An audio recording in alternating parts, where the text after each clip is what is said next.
Okay, so delighted to have us welcome on the podcast, the Influence Podcast today, another one of our guests, Mark Dandy, who is the chief exec and founder of Captivate Influence. That's right, isn't it, Mark? Yeah, Captivate Influence. That's correct. Yeah, Yep. that's good. Lovely to see you. So you're calling us from sunny Manchester, or is it a miserable, wet Manchester today? It's a temperamental Manchester today. It was raining about 10 minutes ago. It's sun shining now. Clouds Yeah. are still a little grey, but we're getting there. We're getting there. It's all right. That's good. That's good. So tell us a little bit about you, what you've done, and the business that you started.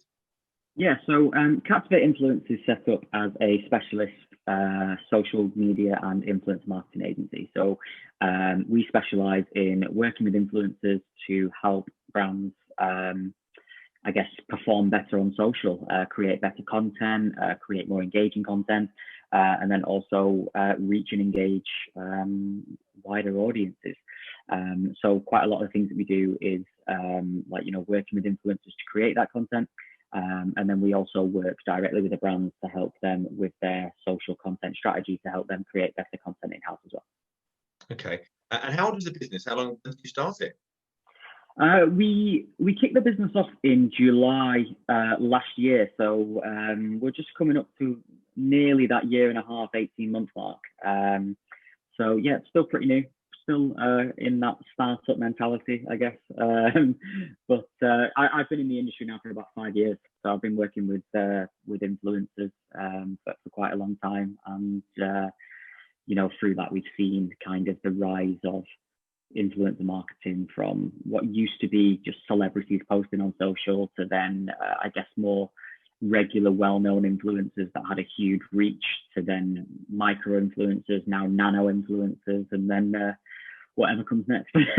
Yeah, well, Joe Public almost, isn't it, really? And yeah, it's quite interesting to see the evolution of influence.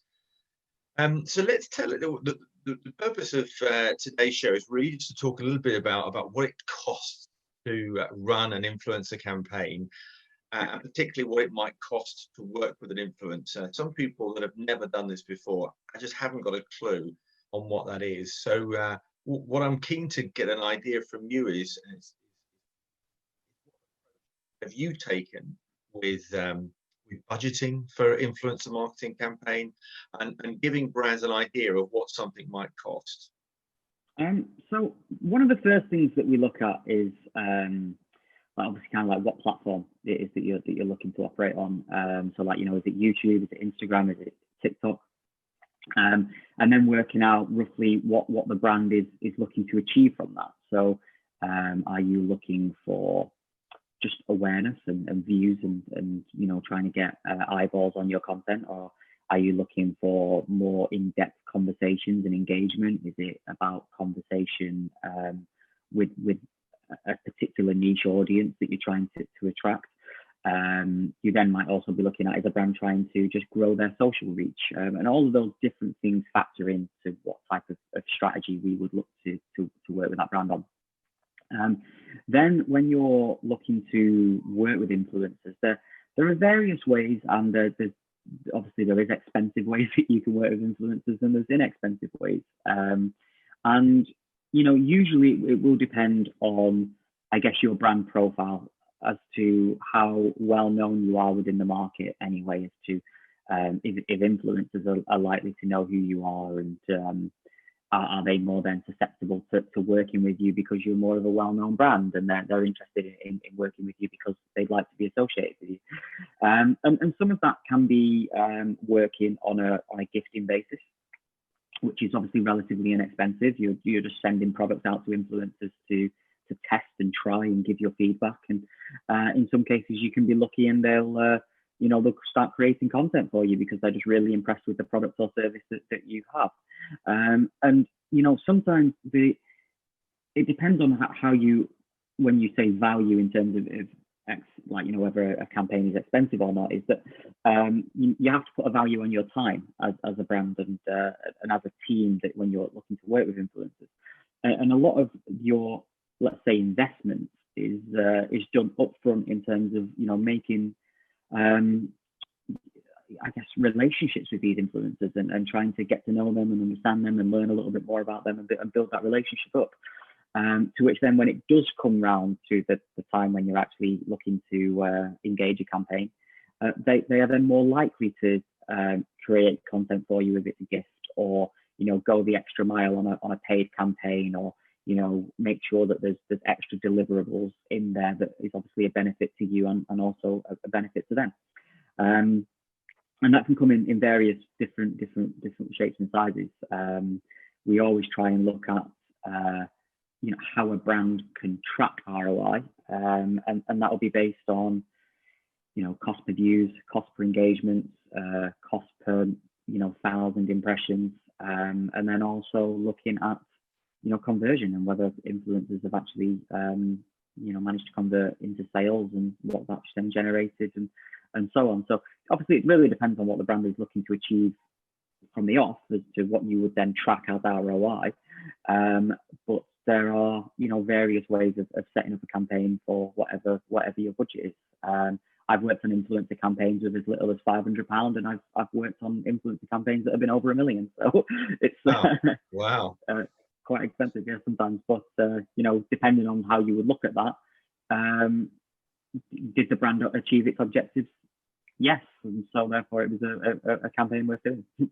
Presumably, though, you're somebody that's approaching you for the first time and has had no experience in working with influencers. They'll not know what to put into that budget. They'll not know necessarily what it would take. So what would you advise them where to start with? So well, going back to just what I said as to regards to building relationships, sometimes it is worthwhile just trying to find influencers that really align with what it is that you're trying to say as a brand and what you're trying to achieve. And you need to treat it as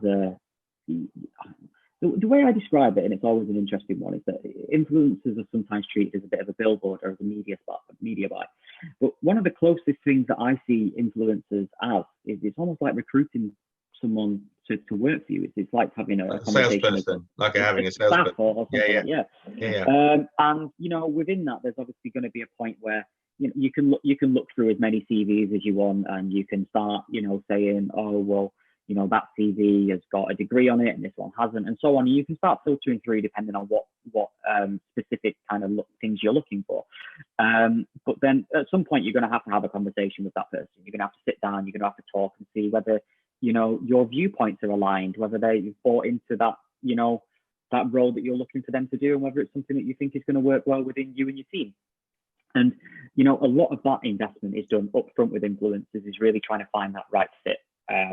And that just costs time. It doesn't cost any money. That just costs your time in trying to find those right people. With that, you would then probably, if that influencer is aligned with you, is that no expectations of content, no expectations of any deliverables, but just say, I'd like to send you something just so that you can see a little bit more about the brand. You can see the products that we're producing. You can look at the quality. You can look at if it's a clothing item, the fit, the feel, all of those things. And just give us your feedback, because, we're a growing brand. We're trying to learn about what our customers want. And, you've got an audience that represents the people that we're trying to, I guess, advertise to. So getting your feedback and understanding what it is that your audience thinks would be really beneficial to us. And if you've gone about building that relationship in the right way, that's just a natural kind of next step to that conversation. And there doesn't have to have been, money that's changed hands at that point. I think sometimes brands tend to rush into that stage where it's a, hey, we've never met, and I really love your content. I want to send you something, and if you can post it for us, that'd be brilliant. Thank you very much. Or, hey, we've never met. How much do you charge for a post? Great, thank you. And there's never really been any of that relationship building done in advance that would probably save you money in the future, and B, you're going to get probably a much better buy-in and a much better quality of response from that influencer in the first place. So the biggest investment really that you need to make at the start, especially as a small brand, but even as a big brand, is just that time to get to know your influencers in the same way that you would get to know someone that you're looking to employ to work for you, and really try and build something around that. Let's just assume then that somebody hasn't got that amount of time and they really do just want to invest in a company like yourself, and they've got money to spend because the reason why they're using an agency or a platform is to circumvent that time that they don't otherwise have. And what, again, so let's just say they've got £10,000, but really not necessarily a lot of detail behind the brief. They just want maximum reach against that deliverable. What happens next? So we would look at that and then try and find the right influencers that match that brand. So I think sometimes if you're looking at it holistically, if it's not your time that's being invested, it's then ours. So you'd still have to pay us to go and do that search for you. Of course. So sometimes you would look at that budget and you would say, right, okay, how much of that is then earmarked to the influencers, and then how much we would then take. Average fee for us to work on a campaign for influencers usually starts around about £1,500, £2,000 ish, give or take, depending on the amount of influencers that we're engaging, the amount of stuff that we're working on, the amount of contracts we have to produce, and all those things. That can scale, obviously, if you start working on massive campaigns, but on average, that's probably around about the ballpark of what we're talking about. We then look at, maybe in terms of just some rough idea from the brand, how many people are you looking to reach with this? Or how many pieces of content are you looking to gain from this? And then we'd start to work backwards from that. So we would look at, influencers that are within that particular vertical, and then find influencers that are, averaging above standard engagement levels. So for example, it might be that your average engagement rate is 3%. So we would start from there and try and find influencers that are above that level. Because what you tend to find with engagement rates is economies of scale, in the fact that once you start finding influencers with really high engagement rates, you're actually finding that your average cost per engagement starts to come down. So when you're working with a brand that maybe has say a £10,000 budget as a ballpark, and if we were to spend all of that £10,000 on influencers, you would roughly say your average cost per engagement is, depending on the vertical, but let's say it's fashion, between 10 and 20 pence ish. On some campaigns that I've worked on, managed to get it as low as 2 pence, 3 pence sometimes on really successful campaigns, but on average probably 10 to 20 pence. This is based on Instagram, isn't it? Yeah, Instagram cost per engagement, yeah. So then with that, we would look at your brand, and then say, right, okay, you're looking at roughly 10 pence cost per engagement. You've got 10 grand. So what's that? It's 10 pence worth, 100,000 engagements, roughly. Hopefully my maths is right. And so from there, you would then look at, what's the total, I guess, engagement rate from that. So you would then again work backwards. So if that's, an average of 3% engagement, and you've got, 100,000, I guess what, engagements on that, then it's about 3 million in reach, roughly. And then, from there, you would then say, right, okay, for that £10,000, we will reach roughly 3 million people. And then from there, we'll get roughly 100,000 engagements, and then you work out from there, where you're going. And then from that, the brand might say, right, we're happy with that. That fits within our models as to where we roughly want to be. And let's try and find the right influencers. So presumably then go and find them. No, that absolutely makes sense. So presumably there are times when people will not necessarily know what they're going to get from it, and I guess nor do you always. It's just before a campaign goes, it is a bit like a crystal ball, isn't it? I'm guessing that in most instances you're going to advise a client how best to, whether they think that they want 10 micro influencers and a mega influencer, or what do you think is a good mix? If you had, again, going back to that £10,000 budget, and it was just say for argument's sake, it was a fashion brand, what would you say would be a good mix? What would they get for that? What would they get for it? Let's assume that they haven't done much of a brief and you're helping them deliver the best value for that. What would your response be? It can be a bit of a difficult one, really, because you're always trying to figure out what's best for the brand. And sometimes if a brand doesn't exactly quite know what it wants to achieve or what it wants to get or where it's coming from to begin with, it can be really difficult. And sometimes, and you might even look at it as talking yourself out of a job, but influencers aren't necessarily always the best place to start. And sometimes it's better to bring them on kind of a little bit later into your marketing plan, because you've got other things in place that can really then start to help you. And a lot of that earlier marketing in terms of your, let's say, Facebook advertising spend and things like that will then start to dictate, where your brand is going, and then maybe will help you then start to understand what you might want to achieve from an influencer campaign moving forward. Sometimes when we sit down with brands and we'll say, what is it that you're looking to achieve, and they'll say, we want to reach, millions of people, and we want to, have, sales, skyrocket, and so on. You think, right, okay, yeah, it happens sometimes, I guess. But then we might look at a brand's social media, and then say, right, okay, you want to achieve all this, but you've got 3,000 followers on Instagram yourself. You look like a much smaller brand. Once an audience maybe sees you online, the first thing they're probably going to do is go to your Instagram and have a look at your profile and what it is that you're doing.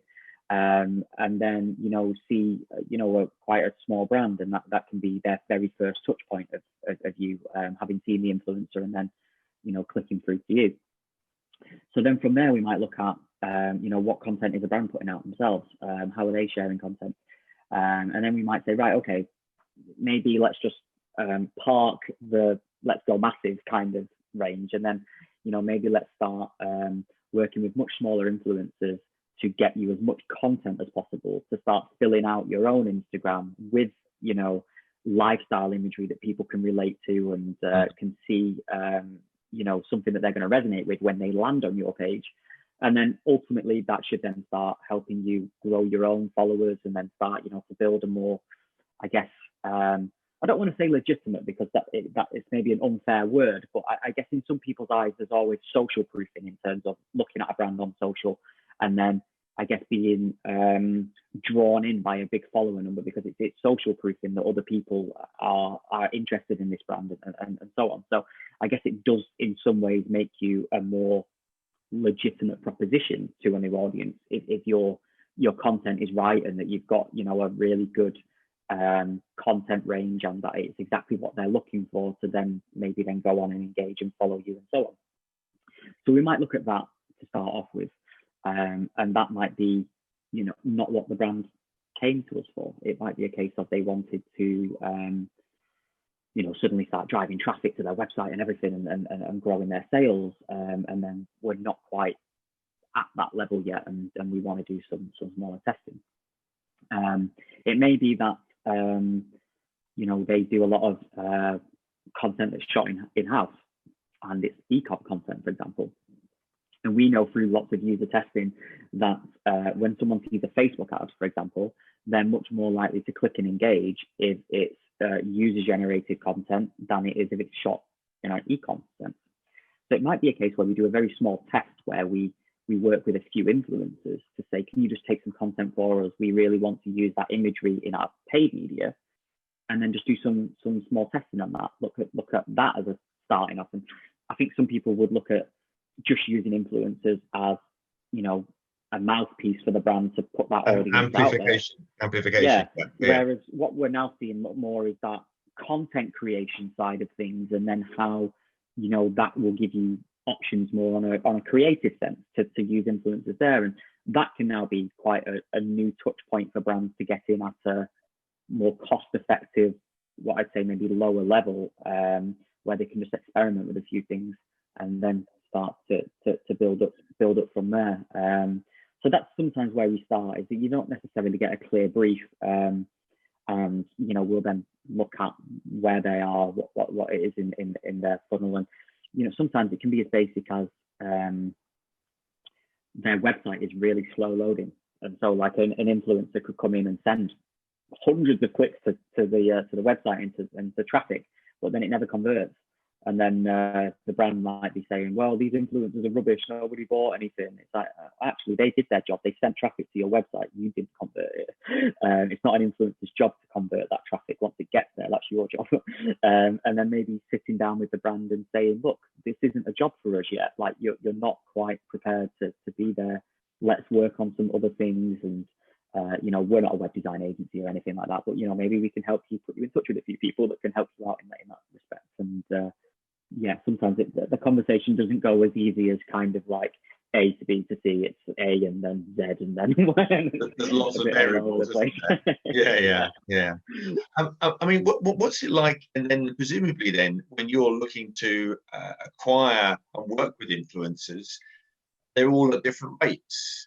So there's an element of negotiation there. And what impacts whether or not you work with an influencer in terms of, assume that there's similar numbers of followers, what's the sort of thing that will impact the cost? I guess in some cases it's content quality. In other cases it's you might get a similar amount of engagement, but what's the sentiment around that engagement? What's the quality of that engagement? A conversation's happening? Is there recommendations within the comments? Is the influencer answering questions and that type of thing, which is more of a community sense, as opposed to just hundreds of likes and then a few kind of like, wow, you look great comments, and then it's just kind of like, what was that? And so that does play a part. You've also then got to look at, I guess, you will have a look at the reach, you'll have a look at the follower numbers, and if one influencer has got 100,000 followers and is charging £200, and then another influencer's got 100,000 followers and is charging 2,000, then there's going to be a quite a large disparity there, and you'd be looking at, is it worth me paying extra,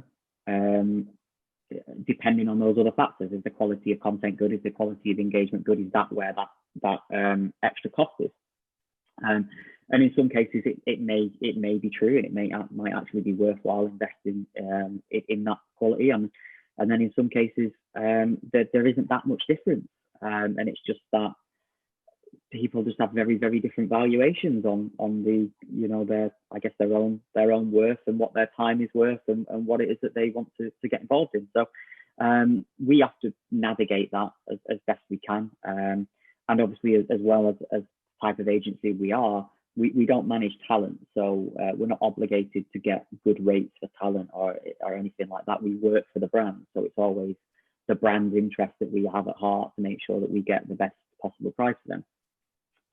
But there's lots of factors that go into influencer pricing, and it really isn't that clear, how to actually price them in any kind of fair metric that is fair to both them and to brands in the same way. I think there is a sense of us versus them when it comes to influencers, and there shouldn't be. Obviously, you want to be able to work together and come together creatively to make sure that there's value on both sides. But obviously, there is going to be a conflict of interest in the fact that they want to get paid the highest amount for doing the work, and brands want to pay the lowest amount for doing the work, and it's how you find that balance. But I'm also assuming that a lot of brands also want to feel that they're fair and not discriminating against. I mean, you'll be aware there's an increased amount of exposure in this influencer pay gap a hashtag that's developed, where some of the influencers have been putting their rates anonymously on the account. And it's actually sort of caused quite a few waves of concern that some people are not being paid proportionately because they don't know what the going rate is, or that they and I just wondered what your view about that is. Well, I think the problem is with that one. I've got a lot of views on this, and I could speak for hours on it. Personally, I'm not a fan, there's a couple of reasons. The first one is that it is anonymous, and a lot of what is in the inherent value of this is that the level of content that is being produced, and the quality of content that is being produced, and if you're not willing to put that up for debate as to how good your content is, then it's very difficult for me to say, well, that was worth paying an extra £500 for. I think that there's a lot of, like we were discussing before, it might be that you have two people that have got, 100,000 followers each, but that in terms of what they're actually producing and doing, what they're talking about, who their audience is, I can't see, for example, and this plays into quite a lot of brand campaigns, is how relevant is your audience to what I am looking for. So you might have 100,000 followers, you might have 100,000 followers. I'm a fashion brand, for example. You've got one girl here with 100,000 followers that takes amazing content, and is doing more I guess lifestyle imagery, is more related to everyday outfits, outfit inspiration, get ready with me, styling videos, that type of stuff. Got another girl that's on 100,000 followers, kind of similar in terms of fashion, but hers is more focused on evening wear, going out, party wear, and that type of stuff, and so on. It's in likelihood, and I might be stereotyping a little bit, and maybe it's a bit unfair to some, but what you tend to find, especially when looking at audience demographics, is that the everyday wear is usually a very high percentage of female UK followers, which is obviously what we're targeting. When you're looking at going out outfits, party wear, and things like that, you then start to kind of, especially for very pretty girls, a lot of men start following those accounts because they're curious and interested and like following pretty girls on Instagram, it happens. Whose audience am I more willing to pay for if I'm a fashion brand targeting female UK audience? Obviously, one that is more apparent to meet that demographic. Within influencer pay gap, those two are the same.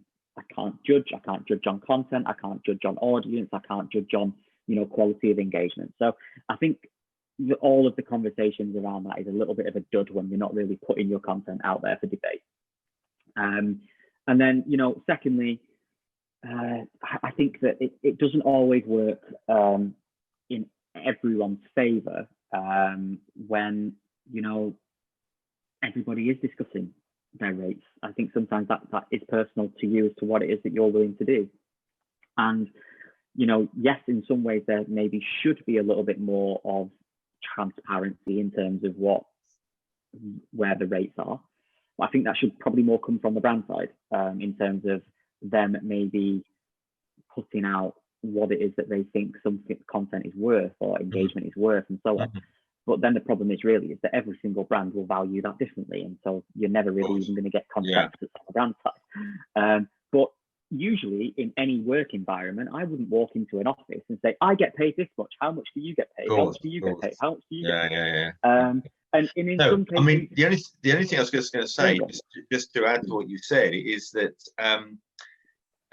there are benchmarking salary documents out there in various industries, and whilst I think the reason for my initial question was to try and give some guidance as to brands or companies that have never used influencers before, and do they pay £300 a post? Do they pay £3,000 a post? And the challenge is with so many variables. I'm guessing the inexperienced could end up paying a lot more than those that are more experienced. Yeah, and I mean, there used to be simple ways of measuring it. It was a case of, you would say an influencer should charge 1% of their following. You got 100,000 followers, you charge £1 a post. But that was a very simple kind of measurement that came about in the industry a couple of years ago, 3 years ago maybe. And there are still influencers that use that metric to today. And I think that that's a bit too simplistic, because there's so many factors that are involved in in influencer marketing these days is that, you know, it's not about reach anymore. It maybe was 3 or 4 years ago when everyone was obsessed with follower numbers, but you know, we're more focused on engagement and quality of content these days than we are on follower numbers. So just charging by your following doesn't tend to work. You've then got, if I said that your industry benchmark again is 10 pence cost per engagement to 20 pence cost per engagement, somewhere within there, you could say, okay, I get 1,000 likes a picture, £100. And then that's, again, you can look at that. And I personally would tend to look at that more, just in terms of, usually or whatever, if I'm looking on an influencer campaign and I need to find 10 influencers for that campaign, I'm probably speaking to 30, 40 influencers to get an understanding of, you know, rates and availability and, you know, if anybody just is interested in working with the brand. Once that starts to be fed back, I can then start to look at, well, what is my average cost per engagement that's coming back from all of these influencers? Where is the market right now? And then you can start to filter through there, and then you can look at, well, do I want to go top end? And does the top end correlate with top content? And you then start to work out your margins in between. So again, that's something that I would look at and try and understand. Other brands might measure it based on cost per impression, or cost per 1,000 impressions, and then might turn around and say, well, on Facebook, I get £6 CPM or £10 CPM or something like that. So then they look at that as a benchmark and then try and, I guess, track that to influencers. But then you're not getting the audience buy-in of actually having someone with authority speak on a subject, and I guess you lose the influence bit out of it. Yeah. To which then your CPMs might be double. You might be paying £20 CPM or something like that. And does that then fit within your benchmark? So those are a few of the ways that I would look at. Could you have an idea of where to place this? But at the end of the day, quite a lot of the time, you just need to go out there, find your target audience, speak to, 50 influencers. If you only want 10, you'll get a very good understanding of what the rate is within that particular market at that particular time, and then you work out what you are and willing and what you're not willing to pay. Have you ever got involved in global campaigns where the rates are going to be different for like American influencers or? Oh yeah, 100%. I've just been doing one. I've literally just been doing one recently and pitching for it. And the rates in America are probably 3-4 times higher than they are in the UK. Is that right? Wow. Yeah, because they've been doing it an extra few years. Yeah, they're a lot more established. You've got most of the influencers that I would say are at the top tier influencers are all managed. So you're paying a premium because they've all got agents that obviously want to, I guess, be paid for their services on top as well. And so, yeah, you're usually paying a much larger premium in America than you are within the UK. I think it's the same, Mark, in China. I'm sure that it's quite a premium in China as well, because there's less of them, but they're much bigger in terms of scale. Yeah, and there's obviously a lot of different metrics within China and different social media services. And I guess to within all due respect as well, you've probably got a lot of Western brands trying to enter a Chinese market with no understanding of how that market works, how those social platforms work, cultural sensitivities, any of those things. And I think in some ways you are then paying a premium for local partners to help you then service your needs in that market. And so in most cases, quite a lot of the expense on an influencer campaign, especially in China, is working with partners that understand the market, as opposed to just going in and asking a Chinese influencer what it is that they would charge for a certain post, because you might think that you're getting one thing and then getting something completely different because the social platforms are lost in translation and you don't understand, what it is that you're actually buying. So a lot of the payments and influencer marketing within China is local expertise, really. And we found that. I know that a lot of influencer marketing is based around Instagram, but just talk briefly, if you will, about YouTube, because again, that's a different metric applied here in terms of cost. What should somebody be looking to find YouTube influencers be looking at for account? I mean, it's more expensive to play in the YouTube market than it is on Instagram. And it's mainly because obviously it's a lot more time and effort to produce a YouTube video than it is an Instagram post. Even I see it personally myself. Like if I was going to take a picture and put it on Instagram, it takes not a lot of time at all. I can very quickly, just take a picture on my phone. If I want to be smart myself up a little bit, I can maybe chuck it in Lightroom, do a little edit, and then post it on Instagram, and that is, it's okay. On YouTube, if I was to film a YouTube video, I'd need to, set up a space. I'd need to set up my camera. I'd need to then record it all. I'd then need to edit it all. I'd then need to I guess do all the SEO research and everything like that, so it actually appears in searches and all of those things. Excuse me. So with that, obviously, there's a lot more effort applied to YouTube than there is to Instagram, and you're paying a premium for that time.